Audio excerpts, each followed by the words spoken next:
देख भाई, नया टॉपिक है लैप्लास ट्रांसफॉर्म ऑफ डेरिवेटिव्स।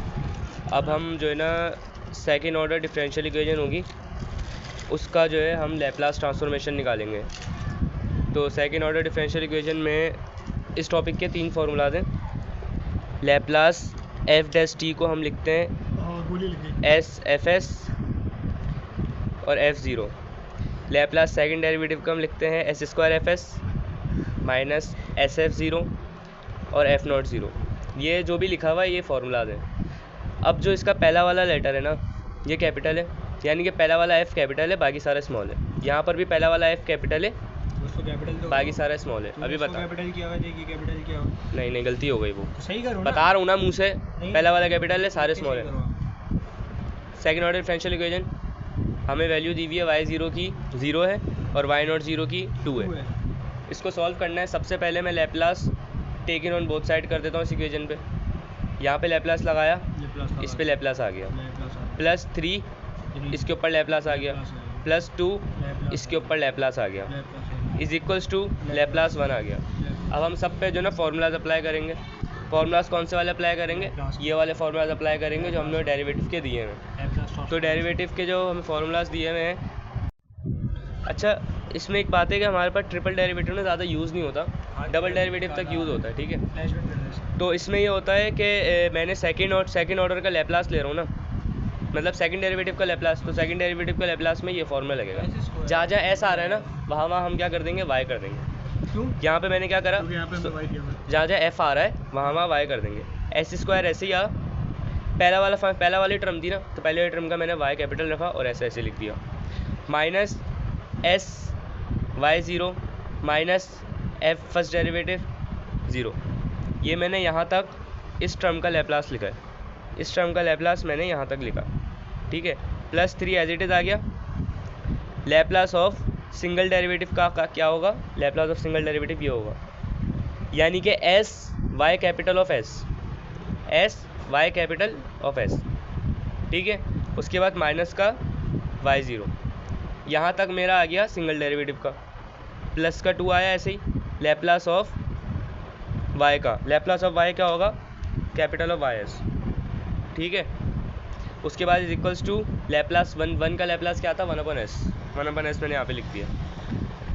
अब मुझे ये करना है इसमें कि जो ना इसमें कैपिटल जो लेटर है ना कैपिटल वाई, उनको उनको लेफ्ट हैंड साइड पे करूँगा, बाकी जितनी टर्म बचेंगी उनको राइट हैंड साइड पे भेज दूँगा।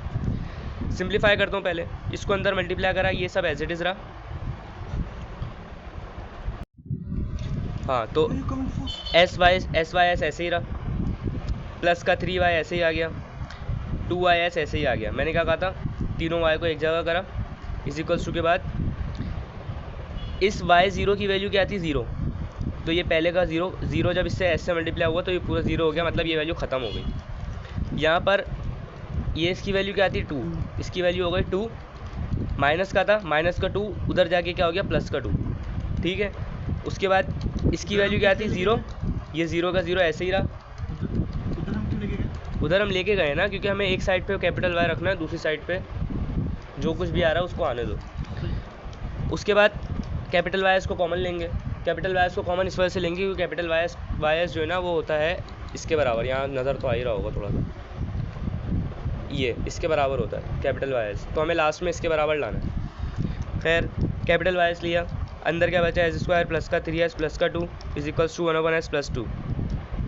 अंदर हमने मिडिल टर्म ब्रेक करके कॉमन फैक्टर निकाल लिए जो भी हमारे निकले। कॉमन फैक्टर निकालने के बाद यहाँ पर हमने ले लिया एलसीएम, सही है। एलसीएम ना भी लो तो कोई फ़र्क नहीं पड़ता, क्योंकि ये वाली चीज़ नीचे आके फिर एलसीएम ले लो। असल में मिस जो है ना कुछ स्टेप ना डायरेक्ट कर देती हैं, वो समझती हैं कि हम थोड़ा अच्छा पढ़ने वाले हैं, लेकिन उनको नहीं पता कि वो इतने लल्ले हैं कि उनको प्लस माइनस नहीं आता, एलसीएम नहीं आता। इसका एलसीएम लिया हमने, आराम से आएगा 2s, इसका एलसीएम लिया 2s plus 2, 2s plus 2 upon 2 आ गया तेरे मुँह पे। यहाँ पे इसका एलसीएम आएगा 2s प्लस 1 अपॉन एस आएगा, 2s प्लस 1 अपॉन एस आया। ये पूरी टर्म उठ के नीचे आ गए मल्टीप्लाई में, सॉरी डिवाइड में। तो यहाँ पे क्या बचा? Y s is equals to 2s plus 1 upon s, और ये पूरी टर्म उठ के डिवाइड में आ गई, तो s plus 1 into S plus 2। अब तुम इधर देखो, हाँ, यहाँ पर मैंने बोला था कैपिटल वाई एस बराबर होता है Laplace of small y t के। तो Laplace of small y t, इधर राइट हैंड वाली टर्म जो है वो राइट हैंड साइड पे रह गई। उसके बाद लैप्लास को मैं उठा के इधर लेके चले आऊँगा क्योंकि मुझे निकालना है वाई टी। ठीक है, लैप्लास को मैंने इन्वर्स उधर भेजा। अब इन्वर्स वाले सवाल हम पहले कर चुके हैं। अब यहाँ से जो है ना कोई पुरानी वाली कहानी शुरू हो जाएगी जो हम पहले करके आ चुके हैं। इस सवाल इस जो टॉपिक है ना, इस टॉपिक में सिर्फ यहाँ तक जो है ना तुम समझ लो कि नया टॉपिक है। बस सेकंड ऑर्डर डिफरेंशियल इक्वेशन है। सबसे पहले लैप्लास लगाएंगे दोनों साइडों पे। लैप्लास लगाने के बाद हम फार्मूलाज अप्लाई करेंगे। फार्मूलाज अप्लाई करने के बाद कैपिटल वाई एस को एक जगह करेंगे। फिर कैपिटल वाई एस को एक जगह करने के बाद कॉमन फैक्टर निकलेंगे। कॉमन फैक्टर निकालने के बाद उसको Laplace of small y t में कन्वर्ट कर देंगे। फिर स्मॉल वाई टी में कन्वर्ट होगा, उसके बाद लैप्लास को राइट हैंड साइड पे बेच के लैप्लास इन्वर्स कर देंगे। फिर जो भी हमारे पास टर्म बचेगी राइट हैंड साइड पे उसका लैप्लास इन्वर्स निकलेगा अगले स्टेप्स में, और फिर सवाल सॉल्व होगा। अब अगर हम इसको देखें तो ये पार्शियल फ्रैक्शन वाले तरीके से सॉल्व होगा, जिसमें इस टर्म को हम a अपॉन एस कर रहे हैं, b अपॉन एस प्लस 1 और c अपॉन एस प्लस 2। ये हमने एक तरह पार्शियल फ्रैक्शन कर दी एक तरह से। समझ आ रही है ना क्या कह रहा हूँ? हाँ, अब हमने एलसीएम लिया। एलसीएम लेने के बाद जो कुछ भी सिम्प्लीफिकेशन होती सिम्प्लीफिकेशन करी, इसको इससे कट किया, लेफ्ट हैंड साइड पे ये बचा, राइट हैंड साइड पे ये बचा। अब हमें कैसे पता कि हमने क्या क्या करना है, कैसे सॉल्व करना है, मतलब पहले क्या लेट करेंगे बाद में क्या लेट करेंगे, ये कैसे पता चलेगा? बारी बारी लेट करते जाओ जो डिनोमिनेटर में हमने रखा था। सबसे पहले मैंने लेट करा s equals to 0, s equals to 0, फिर मैं रखूँगा s plus 1 is equals to 0, फिर मैं रखूँगा s plus 2 is equals to 0। अब जब मैं s इक्वल्स टू 0 रखूँगा ना, तो बाकी b और c वाली जितनी वैल्यूज़ है ना वो खुद ब खुद 0 हो जाएंगी और a के मेरे पास आंसर निकल जाएगा। अगर मैं इसके अंदर s इक्वल्स टू 0 रखता हूँ, s इक्वल्स टू 0 रखता हूँ, तो इसके अंदर भी ऐसे, इसके अंदर भी ऐसे, ये पूरी टर्म 0, ये पूरी टर्म 0। यहाँ पर क्या बचा? s प्लस 1 और s प्लस 2। हाँ, s की जगह 0 रखूँगा, s की जगह 0 रखूँगा, यहाँ क्या बचेगा 1, यहाँ क्या बचेगा 2, तो 2a हो जाएगा इज इक्वल्स टू 1 था इस साइड पे। अच्छा, अभी हम सिर्फ एक ही देख रहे हैं। समझिए, आसान है। देखो लेफ्ट हैंड साइड पे तुम्हारे पास s आ रहा है एक जगह, जहाँ जहाँ s आ रहा है ना वहाँ तुम s की वैल्यू पुट कर दोगे। समझ रहे हो? वहाँ पे वैल्यू पुट करी, उसके बाद a की वैल्यू निकली। सही है, फिर हमने लेट करा s प्लस 1 लेट करा। अब जहाँ जहाँ s प्लस 1 आ रहा है ना वहाँ मैं 0 रखूँगा, और जहाँ जहाँ s आ रहा है ना वहाँ मैं -1 रखूँगा। ऐसा करूँगा तो मेरे पास c और a की सारी टर्म 0 हो जाएंगी, मेरे पास b का आंसर निकल जाएगा। क्योंकि हम जिसकी चीज़ को लेट करते हैं ना, जिसके डिनोमिनेटर को लेट करते हैं, वो वाला डिनोमिनेटर बचता है, बाकी सारी चीज़ें जो है ना वो डिलीट हो जाती है। s -1 क्यों लिया ये पूछना? देखो 1 इस साइड पे जाएगा तो माइनस हो जाएगा ना। सही है, ठीक है। उसके बाद हमने सॉल्व करा तो b की वैल्यू 1 आई, लेट करा s प्लस 2, उसके बाद इसको फर्दर सॉल्व करा, जिस तरह मैंने a और b का बताया वैसे ही सॉल्व करके c की वैल्यू निकाली। तीनों की वैल्यू निकल जाएगी। उसके बाद a b c वही सवाल मैंने यहाँ पे उतार दिया।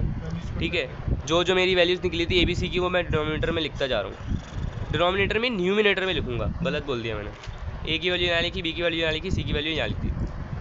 ठीक है, बाकी जो एज इट इज़ था वो एज इट इज़ लिख दिया। अब मेरा सवाल शुरू होता है लैप्लास इन्वर्स का, जो पहले से मौजूद था। कहाँ पर? यहाँ पर। ये जो लैप्लास था ना, मुझे इसका लैप्लास निकालना था। मैंने इसको पार्शियल में ब्रेक करा, पार्शियल में ब्रेक करने के बाद मेरा आंसर आया ये।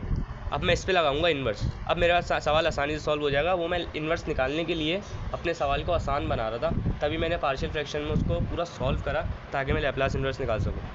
अब लैप्लास इन्वर्स निकलेगा 1/2, कॉन्स्टेंट बाहर आ गया, लैप्लास इन्वर्स निकला 1/s का, 1 बाहर आ गया, लैप्लास इन्वर्स निकला 1/s प्लस 1 का। 1 कैसे बाहर आ गया? कांस्टेंट था, मत लो बाहर, 1 नज़र ही नहीं आता। वही तो कह रहा हूँ। -3/2 बाहर लिखा, लैप्लास इन्वर्स लिखा 1/s प्लस 2 का। अब जो फार्मूलाज होंगे वो हम लिख देंगे। 1/s का क्या होता है? 1 होता है। 1 हमने लिखा ही नहीं, 1/2 ऐसे ही आ गया। 1 जब इससे मल्टीप्लाई हुआ, इसमें था ना लैप्लास 1/s क्या होता है? 1 होता है। 1 जब 1/2 से मल्टीप्लाई हुआ तो 1/2 आ गया, प्लस ऐसे ही आ गया। उसके बाद 1/s प्लस 1 होता है e की पावर -t के। -t इसलिए होता है कि यहाँ पे +1 आ रहा है, मिस्टेक आते हैं, यहाँ पे जो भी आ रहा होगा वो नेगेटिव में अपोजिट साइन लेकर। हाँ, ऐसे ही होगा। 1/s -1 होता है असल में e की पावर t का। तो अगर 1/s प्लस 1 है ना तो e की पावर -t में कन्वर्ट हो जाएगा, वो साइन मल्टीप्लाई हो जाती है तभी माइनस आया। -3/2 यहाँ से एज इट इज़ आ गया, और 1/s प्लस 2 का आया e की पावर -2t। यहाँ पे सवाल ख़त्म हो गया। ये है हमारा आंसर। सिमिलरली ये दूसरा सवाल है। यूट्यूब एड्स शुरू कर दी। इस सवाल में जो है ना, अबे एड्स तो डाले ही नहीं। Subscribe to my channel.